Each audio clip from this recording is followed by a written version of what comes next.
राज्यात जून महिन्यामध्ये पावसाळा सुरू होतो. मात्र आता पावसाळ्याचे 2.5 महिने लोटून गेले. पाहिजे तसा समाधानकारक पाऊस पडलेला नाही.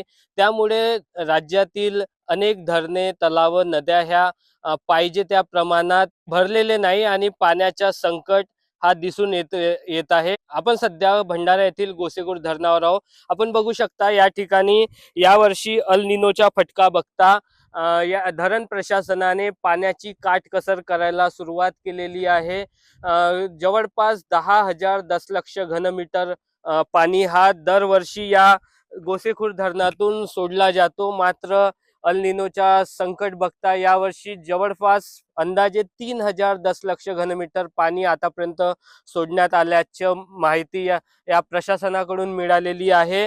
आणि अल निनोच्या संकट बघता येणाऱ्या रब्बी पिकांना या भंडारा असो, चंद्रपूर असो किंवा नागपूर असो, सर्वाधिक पाणी ह्या चंद्रपूर जिल्ह्याला दिला जातं. 1.5 लाख हेक्टर जमीन या गोसेखुर्द धरणाच्या पाण्यावर अवलंबून आहे चंद्रपूर जिल्ह्याची. तर भंडारा जिल्ह्याची 75,000 हेक्टर जमीन ही या गोसेखुर्द धरणाच्या पाण्यावर अवलंबून आहे.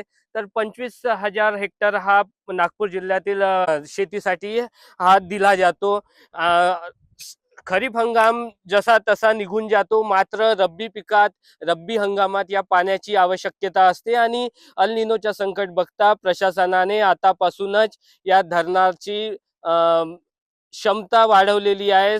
मागील वर्षी या ऑगस्ट महिन्यात हा धरण 46% भरला होता आणि पाण्याचा एव्हा मोठ्या प्रमाणात होता. यावर्षी पाऊस नसल्याने आता 63% पाणी या ठिकाणी साठवलेलं आहे आणि जिवंत 63% पाणी आता या धरणात आहे. रब्बी हंगामात शेतकऱ्यांना याचा पुरेसा पाणी मिळावा यासाठी आताच या प्रशासनाकडून कंबर कसण्यात आलेली आहे.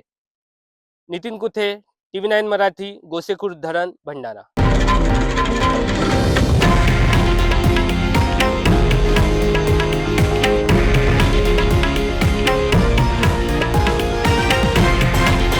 हे आहे देशातील नंबर 1 न्यूज नेटवर्क आणि आपण पाहत आहात TV9 मराठी, एकमेव.